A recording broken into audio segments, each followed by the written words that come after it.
Welcome, everybody. Welcome, welcome. We hope you're doing well today.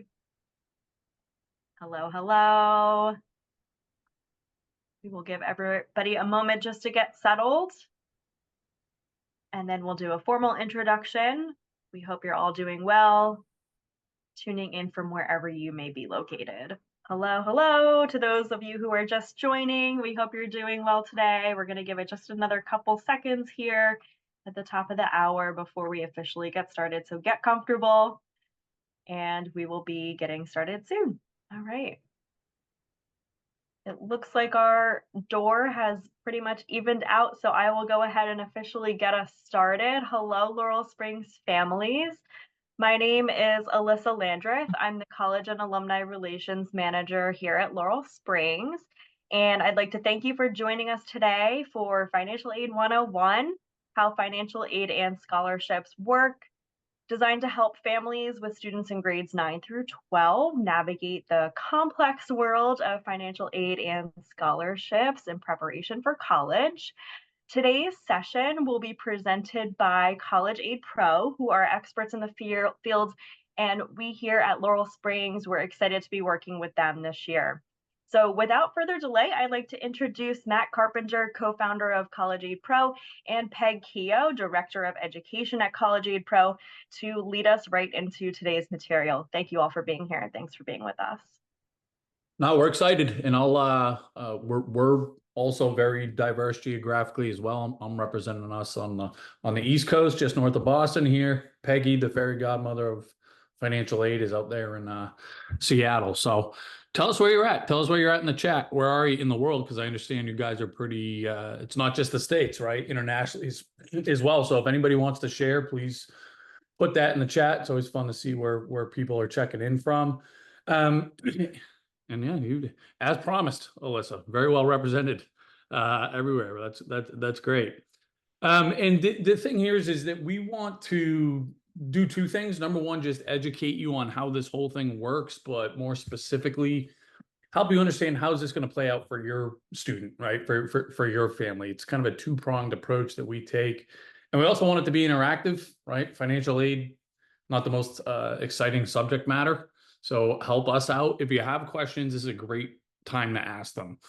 Put them right in the Q&A, whichever one of us is not speaking, we're going to be living in there.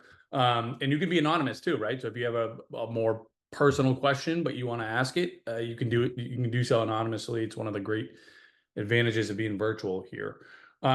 So again, my name is Matt Carpenter. I'm one of the founders at College Aid Pro. I've been doing this forever. Matter of fact, this is my 20th year, so pretty much right out of college. This is all I know how to do, and this is what we love to do. Just help families understand how this is going to work and make sure that they navigate, like Alyssa said, pretty complex process the right way. So that's the goal today. So Peggy, if you want to say hi and take us away, let's do it. Yeah, so I'm really happy to be here. Kudos to everybody for coming, because starting to understand this process is huge. It's going to give you a big leg up and cut down on a lot of stress. I have a background in the financial industry and just started focusing just on this, quite a few years ago. I have twins and I've been through this. They're done. So that's probably my best credential is I know where you're sitting. I get it.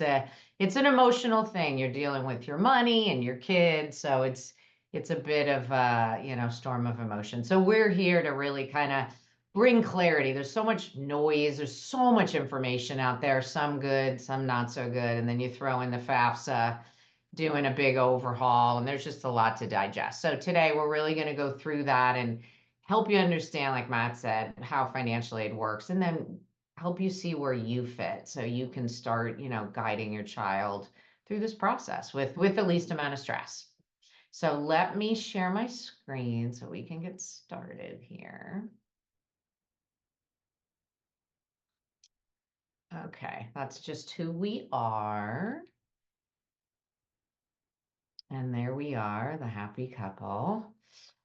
We encourage you to set up your free MyCap account. So you want to talk to your counseling office. Laurel Springs has a unique link. Actually, Matt's going to put that in the chat. so that you can go ahead and set up your free account. So we encourage everybody to do that, and it'll help you. It'll really help you, like what Matt and I have both said, it'll help you see where you fit. Once you kind of understand, which I'm about to go into right now, how financial aid works, that'll really help you see where you fit and help to kind of answer some questions, clear away some of the confusion potentially. So let's talk about financial aid. How does this all work? The biggest takeaway is that all these colleges are discounting their sticker price. They're discounting their cost of attendance, which is tuition and fees, room and board, books, travel, personal expenses. As we all know, this cost has been going up for decades. Some of these schools are literally going to hit $100,000 a year by next year, which probably blows your mind. It blows my mind and Matt's mind, and we've been in this industry for a long time. So nothing we can do about that. But the key thing to understand is it's kind of counterintuitive, but that sticker price is irrelevant if you understand how colleges are discounting. And it would be lovely if they all did it the same way, but they don't. And even with me, with 2 kids, right? Same financials for my husband and myself, but very different kids. Discounts came from different schools in different ways. So how are they doing this? They're using 3 different mechanisms to discount the cost of college. The first one is need-based grants. So as the name hints, you have to have financial need. And I'm going to talk about that in a minute. But these grants can come from the federal government. They can come from states. Some states, the state of Washington, where I am, they have a nice little program that if you go to school in state, you can get some state grants. But the lion's share of it is going to come from the institutions. We call it institutional grants. It's endowment money that they're giving out to families that have financial need. So that's that first bucket, free money.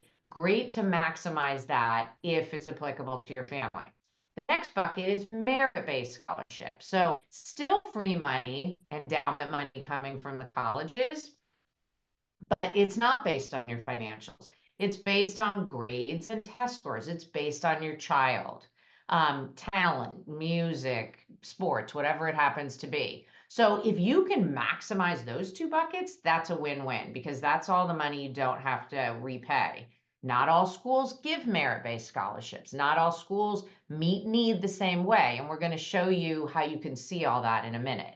The last bucket is, we call it self-help. So it's not a bad bucket. It's just different, right? It's not free money. It's either loans, which you obviously have to repay, and work study. And so work study is your child gets a job, they work, they get a paycheck, and you decide how you're going to use that toward the cost of college. So nothing wrong with that bucket, and it's part of a lot of families' college funding strategies. The whole thing is with loans, you want a reasonable amount of loans. So those are the 3 ways that this sticker price is going to be reduced. So let's talk about, oh, let me show you this, because I threw this slide back in, I always forget it's here. So I talked about these discounts. So let me show you an actual example of this discounting in action, because it's not rare. It happens all the time.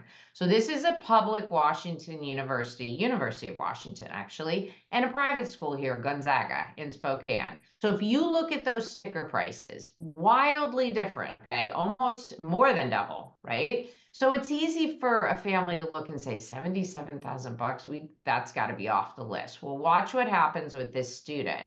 The student has an SAI, which I'll talk about in a minute, of 30,000. The end of the day, what these schools, the package that this student got, University of Washington stayed the same. They got some loans, but look what Gonzaga did. Gonzaga came in with some of those need-based grants and some merit, right? So now there's a less than $6,000 delta versus more than double. So that's a really different conversation. That's why it's vitally important for you to understand your net costs for your child at a given school with your financials, because that sticker price, like I said, is pretty irrelevant. So let's talk about the need-based aid. How do they figure out if you're eligible for need-based aid? Well, first of all, you're going to submit financial aid forms that I'm going to talk about later on today. But let's talk about how they do it. Pretty simple equation here. You can see that sticker price that I've already talked about, minus something called a student aid index. The old term is expected family contribution. And I actually added it back into the slide because the FAFSA was overhauled last fall. So this is the second year of the new FAFSA. The FAFSA, the federal schools, it's all about SAI, but the CSS profile schools are still using the old terminology. So just think of it as the same thing, different calculation in the background, but they take their cost of attendance, they calculate this SAI/EFC from the financial aid forms, they take the difference, and that's your need. So if your SAI ends up being 120,000, which Matt and I have seen many times through the years, you don't have any need, right? Because no school is that expensive, thank God, right? So you don't have need. But say you have an SAI of 40,000 and the school costs 80, you have $40,000 of need. So that's the beginning of this process. Doesn't mean every school, there are some, every school is going to come in and say, hey, here's your 40,000 in need-based grants. Most of them will not, and that's getting even more into details of what you should expect from these schools. So let's take a minute and talk about the SAI. How is it calculated? There's two main pieces. There's income, and it's parent and student, and there's assets, and it's parent and student. So let's hit the assets first. The big takeaway is, the big thing to remember if you're jotting anything down, is no retirement accounts. So if you've been a really good saver and you've got a nice 401k at work, IRAs, 403b, pension, all of those balances are not going to go into the equation. But pretty much everything else that's not a retirement account will, which includes 529s. And that's the biggest question we always get. Most of the time, some of the time, I shouldn't say all the time or most, parents will own the 529 and your child's the beneficiary. That's an asset of yours as the parent. And that's a key thing. It's one of the biggest mistakes parents make, and it's very understandable on the financial aid forms.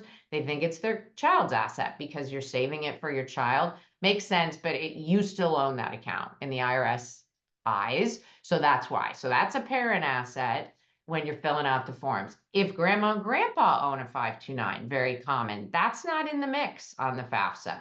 They're not in the household. If other siblings, you have 3 kids and you have 2 other accounts, you're not going to put those balances on the FAFSA either. If you have a custodial account, if your child, third bullet here on the right, this will ring a bell if you have it, but an UGMA or an UTMA, that is an asset of your child. And there are some strategies to get it out of their name if it makes sense for your family. That's a wider discussion. And the reason why I'm saying that is assets in the parent's name are assessed at a lower rate, a little shy of 6 at most, whereas the kids' assets are 20 or 25%. So big difference there. And then jointly owned accounts, if you're on there with your son or daughter, that can be your asset. Real estate.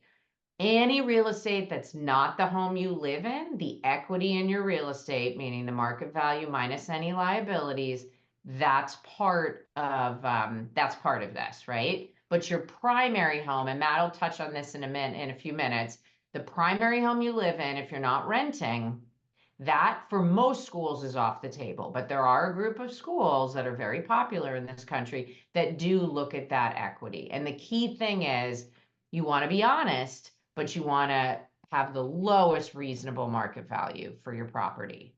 So assets are assessed, if you want to be this exacting, the day you hit submit on the forms. So people have time, if they're going to go buy a new car, go buy the car, get that money out of your accounts, you know. So it's not a look back, it's current. So that's how assets work.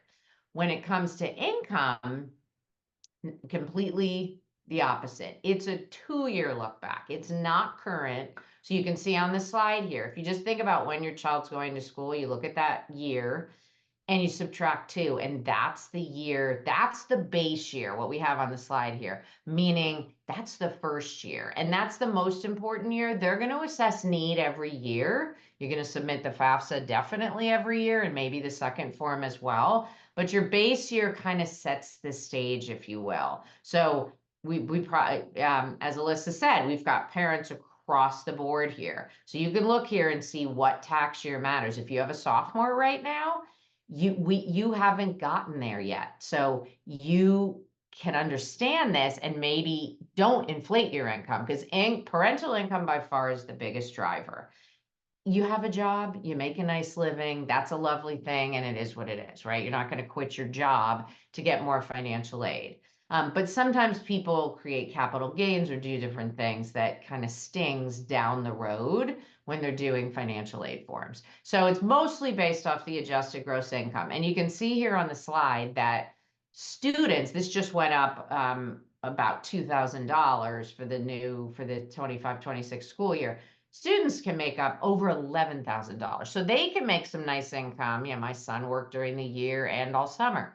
He had a decent income, but it was nowhere near 11.5, right? So that probably isn't going to move the needle for most kids because they don't make that much money. So those are the two pieces. So that's the need-based aid piece. So you might be listening to me and thinking, yeah, I don't think I'm going to be eligible for need-based aid. We still encourage you, set up your free account, plug in your numbers so you know. But say you truly are not, then what's your option there, right? You don't want to, or you can't afford to pay $90,000, $95,000 a year. Well, that's when that other form of aid kicks in. And so I'm going to turn it over to Matt to chat about that.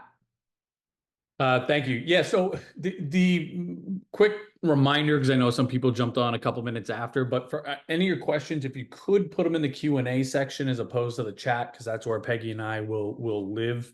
And then we got a couple kind of repeat questions here, so let me just clarify, because this is always a little bit of a confusing one, and that's terms of property, right? So if you own property outside of your primary residence, all colleges consider the equity in that property to be fair game, for lack of a better word, right? There's really no exceptions there. There is a percentage of colleges that also considers the equity in your primary residence where you live to be fair game. And that's just very school specific, right? Usually the biggest tell to just have an idea or best guess is if a college requires the CSS profile, which is a financial aid application in addition to the FAFSA. A lot of those schools, not all of them, but a lot of those schools consider home equity, or at least a percentage of it, to be fair game. So I'm going to elaborate on that a little bit further, but hopefully just to bring some clarity there, because that can be a little bit of a confusing one here. So Peg just said it, right? There's very likely a percentage of you that there's no magic wand that we can wave or you can wave or anybody can wave. You're not going to be eligible for need-based financial aid. Okay. Now, some colleges, that's just because they don't give, a lot of colleges don't give need-based financial aid to international students, for example. Now, it doesn't mean they can't get scholarships there, which we're going to talk about, but they don't give traditional need-based aid. Others are not going to be eligible for aid just because a combination of income, assets, et cetera, are disqualifying them from that. But that doesn't mean we want to start paying $100,000 a year to go to college, right? We still want to get a great value here, regardless of our resources. So the most common place to look and the best resource are going to be scholarships, specifically from the colleges themselves, right? And there's a couple of talking points here that I want to hit on before we, excuse me, actually go look at some case studies. Now, the first one is some families that are not eligible for aid, they assume that they should not do or do not need to do the financial aid applications, right? The FAFSA and the CSS profile.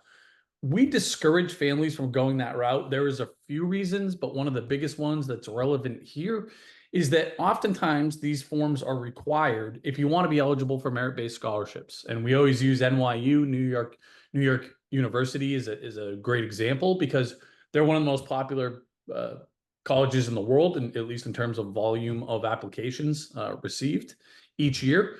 And they do offer scholarships, right? They're competitive, but they do exist there. But if you even want to be considered for those, you must complete the FAFSA and the CSS profile. So that's just an example of why it would behoove us to go through the formality. Okay. Peg also said, and again, I think it bears worth repeating, not every school offers scholarships, right? There's not one student that's walking around an Ivy League campus that is there on a scholarship. That's because they do not exist, right? If they are not paying full sticker price at an Ivy League school, that means they're getting some type of need-based financial aid, right? No athletic scholarships, none, right? And again, that's not just the Ivies. I use them as an example, but MIT, for example, fits into that category. A lot of the smaller liberal arts colleges that are really competitive in the Northeast, Williams and Amherst and Middlebury, these are colleges where scholarships do not exist. So we just want to be aware of that. It doesn't mean we're not going to apply there, but as we're building our list of schools and we're thinking about this affordability factor, it is something that we should be aware of. And then the last bullet here, and this is something that I'll reiterate when we close as well. As we're building this list of colleges, ideally we'd like to apply to competing schools, right? Because this is how we create leverage for ourselves. An example that we use all the time is there's a great engineering school in the middle of my state, Massachusetts, in Central Mass, called WPI, Worcester Polytech Institute, right? There's another great engineering school in Troy, New York, RPI, Rensselaer Polytech Institute, right? And for whatever reason, some students gravitate towards one, they don't gravitate towards the other. We make them apply to both, okay? Because we know we're going to leverage them against one another to get more money, right? Another example in my backyard here, some students like the BU campus because it's so urban and just kind of built into the city landscape. Whereas others don't like that setup, and they like Northeastern because it has more of that kind of enclosed campus, quad type of feel within the city of Boston, right? But we will make them apply to both if they're interested in one or the other, again, just to use that leverage, especially if we're not eligible for need-based aid. So Peg, if I can share my screen for a second here. Sure. And yeah, we will be sharing the recording with everybody. So anybody that registered will get a copy of this very likely tomorrow. I don't think it goes out later today, but tomorrow, depending where you are in the world, I guess. So this is I shared this link earlier. I can put it in the chat again here, but this is your unique link specifically. Okay, yeah, this is what we encourage you to create. So I said at the top, right, there's two big goals here. We want to help you understand how this whole process works, but more than that, we want you to understand how's it going to work for you, right? So Peg spent some time going over this cost of attendance minus SAI equals need. That's the foundational formula to figure out if we're eligible for need-based financial aid. So once you create your account, you answer a couple of questions when you onboard yourself, you're going to see your SAI staring you in the face, right? So for some of you, you might have done this and you say, okay, well, my SAI is $150,000. That means I'm not eligible for need-based financial aid. And we're going to give some copy down here to expand upon that. Whereas this family, they are eligible for need-based financial aid at most colleges because their SAIs are going to be lower than the cost of attendance. And here's a great example too of all these colleges, with at least the first three, outrageously high sticker prices, but we're going to go there for a fraction of the cost, right? And as a matter of fact, for this family, this is a Massachusetts resident, right? It would be more affordable to go to the $92,000 college at Amherst than it would be to attend their in-state flagship university at UMass. And this is not a wonky, I didn't pick a crazy case. This is kind of a right down the fairway family in terms of average income, average non-retirement savings. The two variables that are noteworthy here, number one, they own their primary residence and they have a decent amount of equity. So for example, that's why Boston College and NYU cost so much more than Amherst. They're considering home equity fair game at these schools. Amherst is not, right? The other thing with this family is that they are a split household family. They're divorced, okay? So some of these colleges, when you're divorced or separated, will look at both households, okay? Some of them will only look at the one. So these are a few reasons why this family would be expected to pay different prices at different colleges. Now, in truth, we probably told you a lot more than you need to know. You can just let the platform do the work for you, right? Everything I just shared there is baked into the algorithm. Whether or not the college looks at both households and divorce situations, whether or not they look at all your home equity, some of your home equity, none of your home equity, that's all baked in there. if we drill any college that we want to take a closer look at, for example, here I can go in, I can pick any school, and it's going to tell me, it's going to show me every single scholarship that that college offers, the qualifications for each, and then we're very good at projecting, well, how much, if any, will your kid, do we expect your kid to get, right? Your student to receive there. We got a lot of questions at the top. Can you talk about scholarships for international students? That's all baked into here, right? So when you put your zip code or your country, right, of which you are a resident right now, it's going to, and you type in any college, we're going to tell you, do we expect you to get merit-based scholarships there? If or do they even exist there for international students, right? Because for some schools, you have to be a resident here, but again, certainly not for all of them. And again, that's all baked into the platform. So let's actually do a little kind of exercise here. Why don't you put in the chat one of the colleges that you guys are talking about at home, or whether it's your alma mater or your kid is really excited, or you guys you're thinking about applying early decision, or there's a dream school. Let's just look at a couple of schools here, and we will. Okay, I saw Princeton was one. So let's put Princeton in here. And Princeton, a couple things to talk about here. Look, it's going to be an amazing net cost. Now, the hard part is with the Princetons of the world is you got to get in, right? But if you're eligible for financial aid, they're phenomenal with need-based financial aid. They don't look at home equity, right? So this is going to be incredibly affordable. There's also no scholarships there, right? So if we're not eligible for need-based financial aid, Princeton is a school that's going to cost, $90,000 or thereabouts. Let me just look at another one that might be a good example. Okay, University of Tampa. This is one that we're seeing being more and more popular and more competitive. So we're not going to be expected to pay full sticker price here, but we're also not getting necessarily a huge discount. And then again, we can go see why. Well, we're projecting that this student would get $9,000 at the University of Tampa. And then again, we can kind of see why. Well, what students are eligible for this scholarship? So that's a pretty good example of a school that has some merit opportunities. And again, for this particular student, we expect them to get $9,000 for that.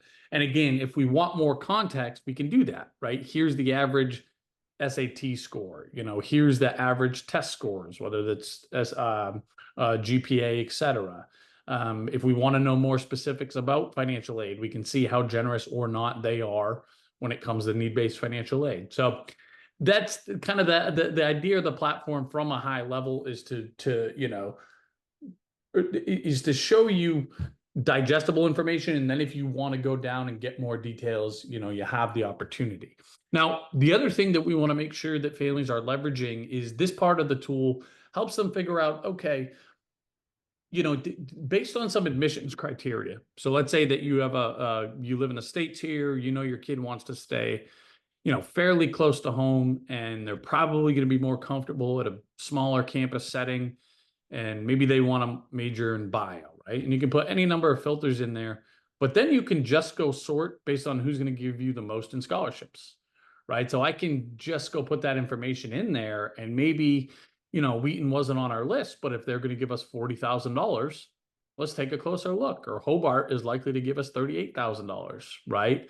If we are eligible for financial aid, we can sort just based on that, right? So, a really quick way to get some more ideas of colleges that are great with need-based financial aid if your family is eligible. So yes, we want you to know exactly what these schools are going to cost your families, but as you're building as you're building your list, we want to make sure that you have some tools that you can use to try to find some more affordable options. All right, let me take over here. Okay, so now let's get into the nuts and bolts. I mean, there were a few questions about when can I get into the FAFSA? So we're going to cover all this now.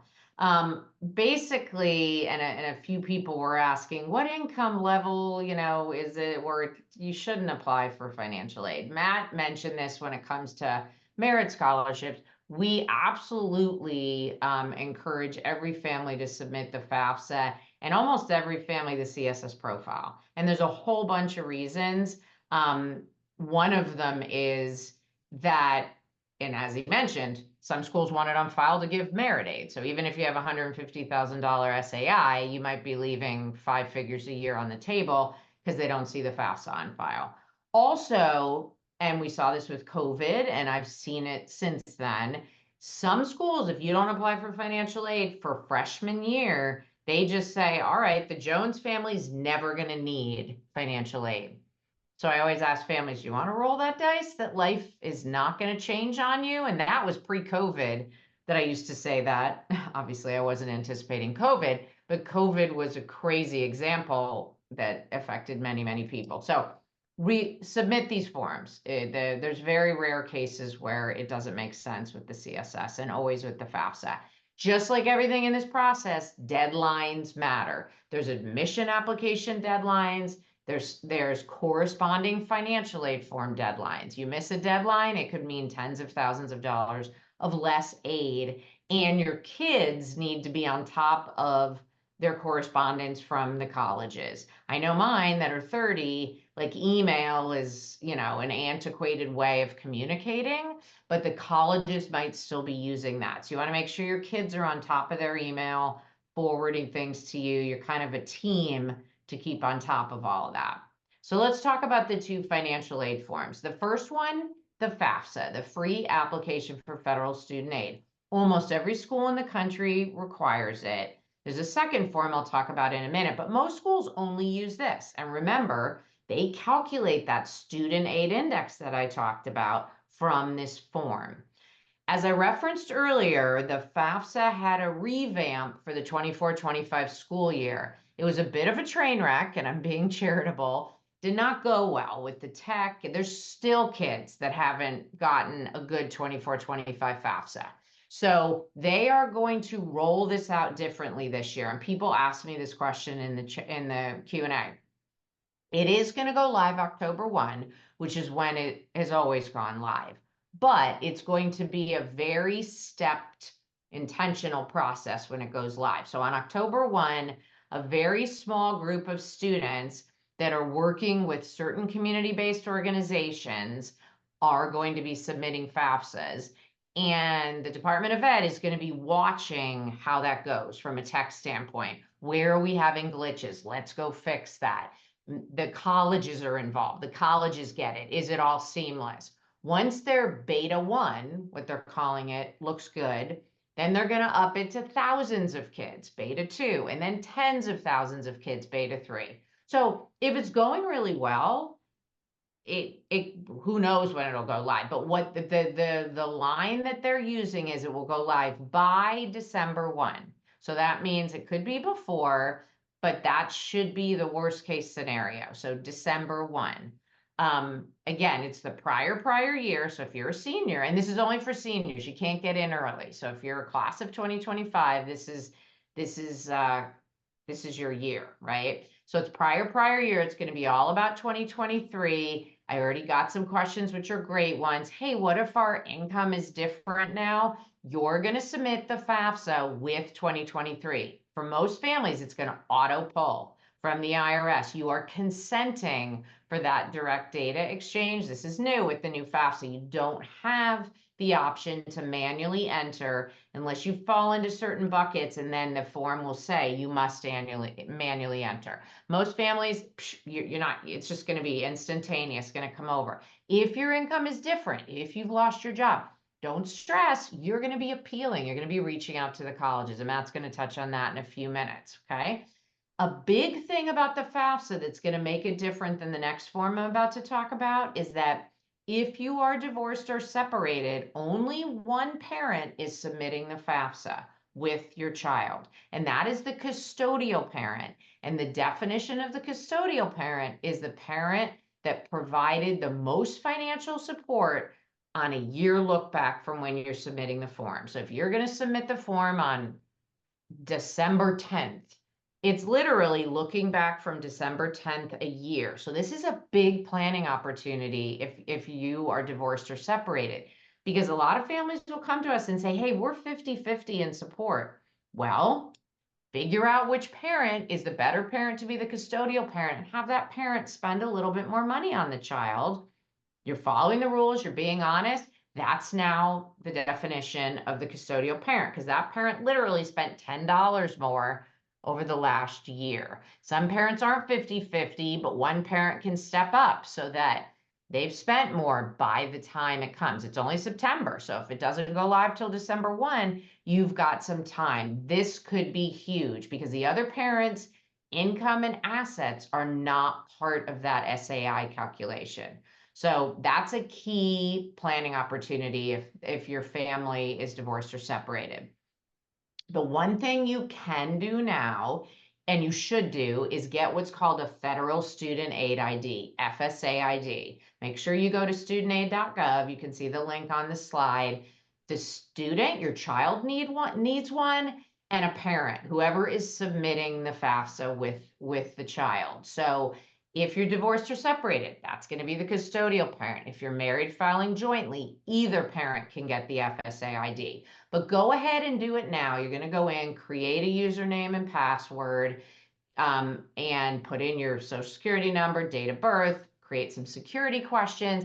Then it's going to get sent to the Social Security Administration. They're going to make sure you are who you are, and they're going to approve you. You're good to go. I know we have international people on the webinar.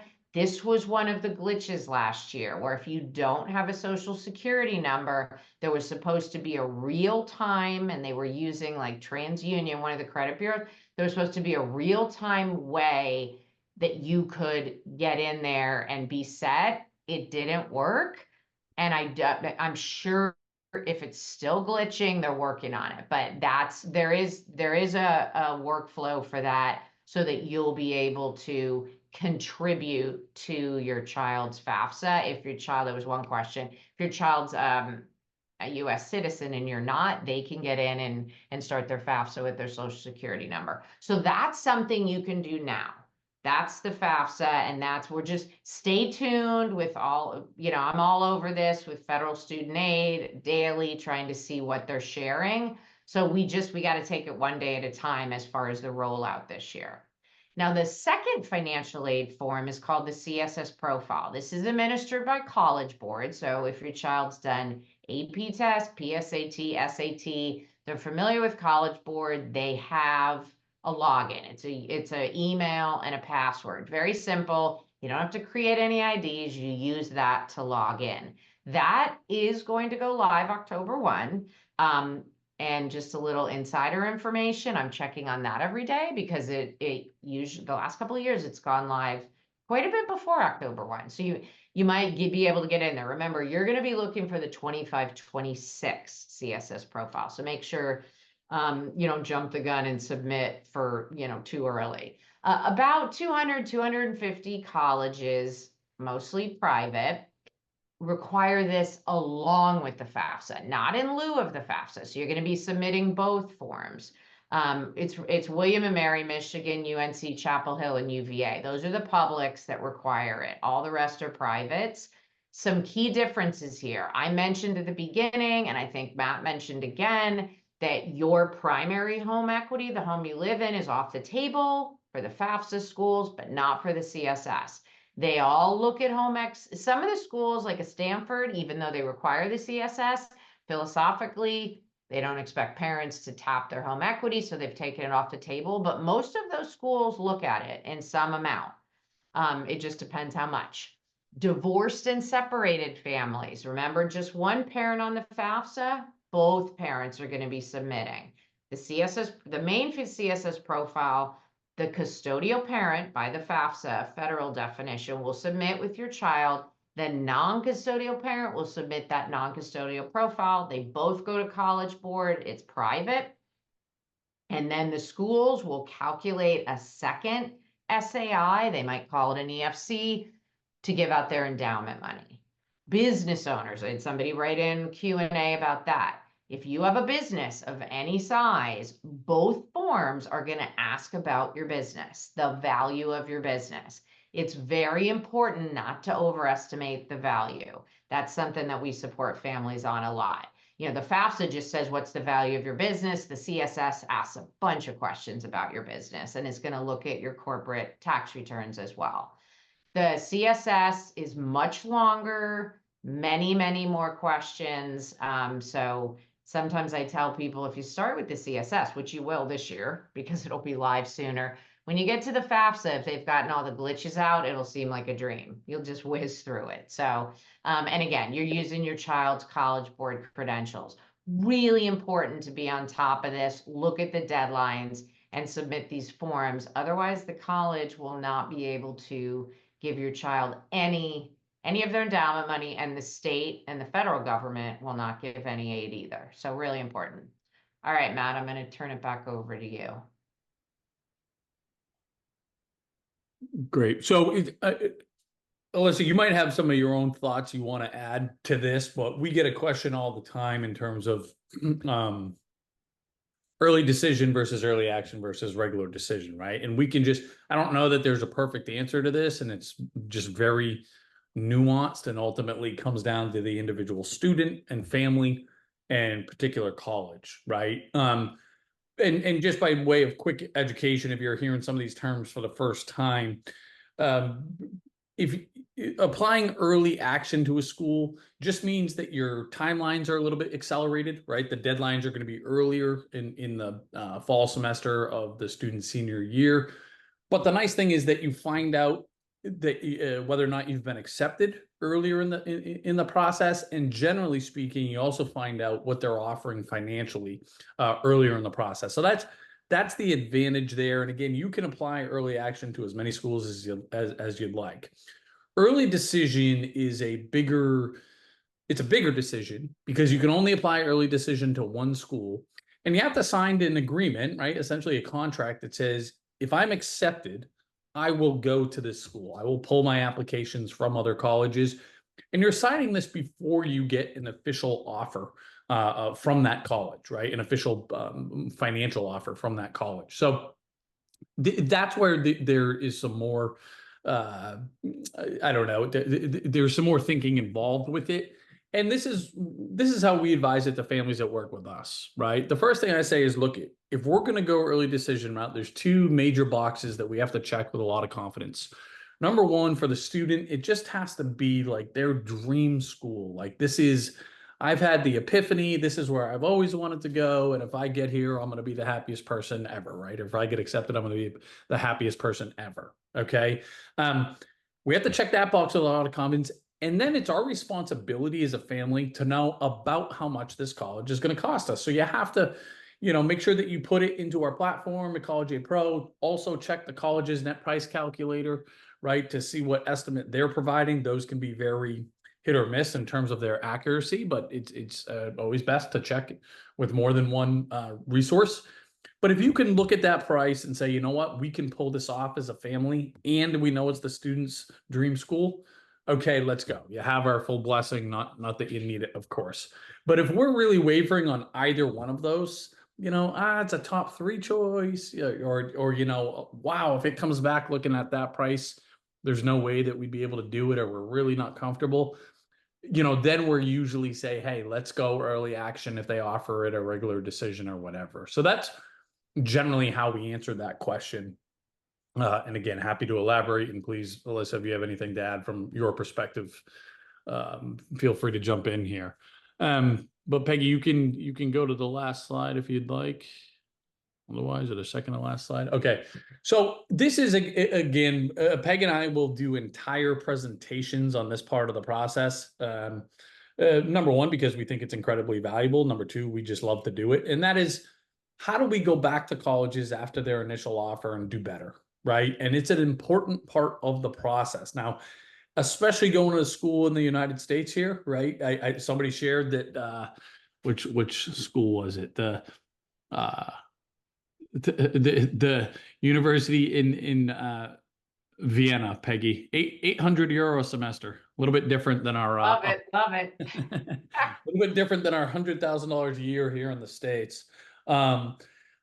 but it is in some ways, even though we're talking about going to pursue an education, this is a business decision. There's an element of that here, and that's an important mentality to take, because I promise you, the other side of the equation here, the colleges themselves, and that this is a multi-billion-dollar business. So, like any big investment, we just want to have that kind of negotiating a part of our brain activated, right? We don't use that word. We're always appealing, but we want to create that leverage. And my takeaway for you today, because I'm not going to go too deep on this, is I just want you to have the mindset of, we're not going to just accept that first offer, right? And we're going to see what we can do to get more merit-based scholarship. And that means having that conversation with the student leading the charge through admissions, or we're going to appeal for additional need-based financial aid, which is generally driven by the parent or parents. And that conversation is had with the financial aid offices. And sometimes it's both, right? Sometimes we want to appeal for both. And obviously you heard me tease earlier in the presentation, is that this is where it's great to have leverage, where we can say, hey, Boston University, your number one rival, crosstown rival at Northeastern University, came up with a better offer, and we want to see it at least come close to that. Very, very important part of the process. And so this is, we got some questions here in terms of how we interact with families who need help. And what I'm going to recommend here, and let me just go make sure I grab the appropriate link. So what we offer all Laurel Springs families and some other high schools that we partner with. If you want to chat with one of the experts on our team one-on-one, we can learn more about your family. I just put this link in the chat for you to book a time that works for you. But the first thing that we'll do is we'll have some questions for you to just understand, are you a U.S. citizen? Are you eligible for financial aid or not? We'll learn a little bit about you, learn a little bit about the student. What types of schools are they thinking about?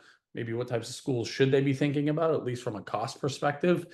And then we can give you a good understanding if we think you're a family that's a good fit to work with us, right? And we'll give you details in terms of, here's the support that we offer, here's our fee structure, and then anybody that wants help beyond this education that we will continue to provide throughout the year, you can get a clear understanding of that, and obviously ask any specific questions you have, especially families going through this process for the first time. I always think that's the best place to start, right? Just meet with somebody on our team. There's all experts. You're going to have, anybody on our team has been personally vetted and is, who we think are the most experienced people doing this in the world. And again, if nothing else, that meeting will get you pointed in the right direction. And, like I said, Peg and I will be back throughout the year to kind of provide education of what's going on in real time, right? Today was our kind of foundational, here's how this whole thing works, but we'll be back in the not too distant future to get more granular on the on the forms themselves, FAFSA, CSS profile. We'll do a presentation on private scholarships. We'll spend some more time on appeals, and then ultimately paying the bill, right? When to use what resources, if we need to borrow, how do we get the lowest rate? So again, if you're just kind of a DIYer type of person, just follow along with us for the education. If you want to learn more about how we, support families beyond just the education that we will continue to provide, just book some time with that link that I shared there. Yeah. So the question is, any special advice for competitive student athletes looking for a Division I athletic scholarship? I mean, it's a tricky one here, but what I can say is, we have a decent amount of us that had experience with that, right, in our glory days in college, and we work with a lot of families that, right, Peggy? Peggy, you're looking at Division I tennis player right there from Cornell. No big deal. Peggy, I should have let you handle this question, but I think, to me, because we consult with a lot of folks that's their sweet spot, right? And specifically on the recruiting side, coaches want to hear from the students. They want to hear from who there is going to be playing for them. Hopefully, they put stock in students that advocate for themselves, right? They're the ones being proactive with these coaches, emailing, calling, etc. you know, as opposed to, not that there's anything wrong with this, but they would rather hear from the student athletes than they would from their parents. So maybe if there's one piece of advice, that's what I would lead with. The other thing I'll just throw in there is have these kids throw out a big net, right? If they're not the type of athlete that is necessarily getting their, you know, showing up to you know, a pile of envelopes and being heavily recruited, and they have to again kind of more advocate for themselves, just throw out a big net. Would be a second piece of advice there. Peggy, do you have any closing thoughts for you? The main thing is just stay connected, right? Don't, if we did our job today, you don't listen to this and say, oh, this was great. I learned a lot of great stuff. And then you go back to your busy life and you stick it over here. And then it rears its ugly head again and again. Just really stay connected and stay educated. Set up your free account so you can really start getting into it. And we're here to support you. So. Yep.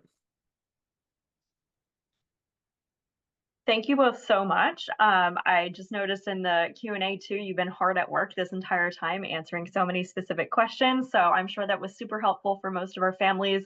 And for those of you who still may have questions, like Matt and Peg said, you're welcome to reach out to them and schedule a time one-on-one, or if you're not sure whether your question is one that's worthy to take to Matt to his team, you can always start with your college counselor at Laurel Springs, who can then direct you to resources or direct you to College Aid Pro, and certainly set up that free MyCap account.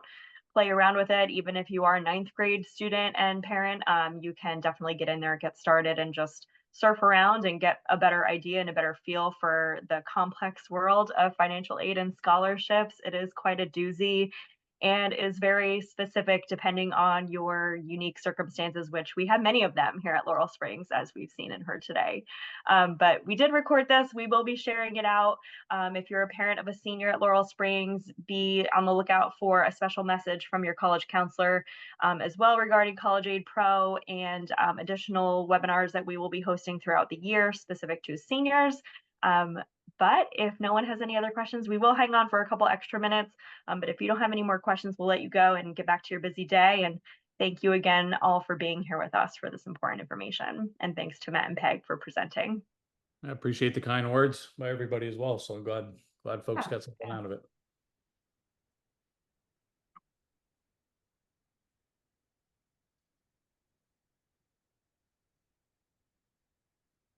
And I believe we hit all the questions, Alyssa. I was just looking at them too. I think so. Yes, there might be. Is there one that came in at 1:51? I'm seeing in the open Q&A. I'm not sure if that's How do we navigate state-specific scholarships? We were able to track eligibility, but when we transferred to Laurel Springs, this state-specific scholarships, I don't know exact. If you're referring to state aid, I'm not totally sure what this person is referring to. Yeah, I wonder, like, for example, that every state has some type of, if you're a state resident, there are some type of state scholarships you could be eligible for. It's all tied to your SAI, and only if your SAI is really on the lower side, so low income, low assets, where our state scholarships going to come in play. They're also only relevant at state schools in your state, right? So it doesn't apply to private schools. So those are kind of the big, I mean, there's some good ones out there. For example, New York Residence has something called the TAP grant or the Excelsior program. Those are meaningful. California has some meaningful programs for California residents, but yeah, it's very much state specific and is all tied to your residency, your SAI, and then again is only going to apply to state schools within your state. Yeah, and actually in Washington, it's private too, but it's in the state of Washington. So every state, but there's certain amounts for each school. So it's, yeah, as Matt said, it's very state specific. So. And sometimes too, depending on how the state operates those, like Sherelle, you just mentioned the Hope Scholarship. I think that's Georgia, if I remember correctly. Sometimes you just simply need to apply as a homeschooler student from that state. It just depends on how they work the eligibility requirements and whatnot. But we've found time and time again, you know, if you call up that that organization or that agency or whoever you're going through, and work through the application and make sure that you're explaining Laurel Springs as an online school based in California, but you live in XYZ state and you share our school profile and things like that with them. You're usually able to navigate that as a Laurel Springs student and still apply. The other thing that I'll just comment on there is that I don't know that there's any exceptions, and I don't think there is, but for all state programs, you have to do the FAFSA. Starts with the FAFSA. And then some states have some additional requirements after that, but that is Yeah, your that's another reason to starting submit point. FAFSA. Yeah, because you don't want to leave any money on the table. Indeed. Okay, I think now we have answered all the questions, but if we did miss anything and you are still here with us, please go ahead and put that into the Q&A. Otherwise, thank you all again. We appreciate your time and the great questions that you asked too. Thanks, everybody. All right, take care, everybody. Thank you.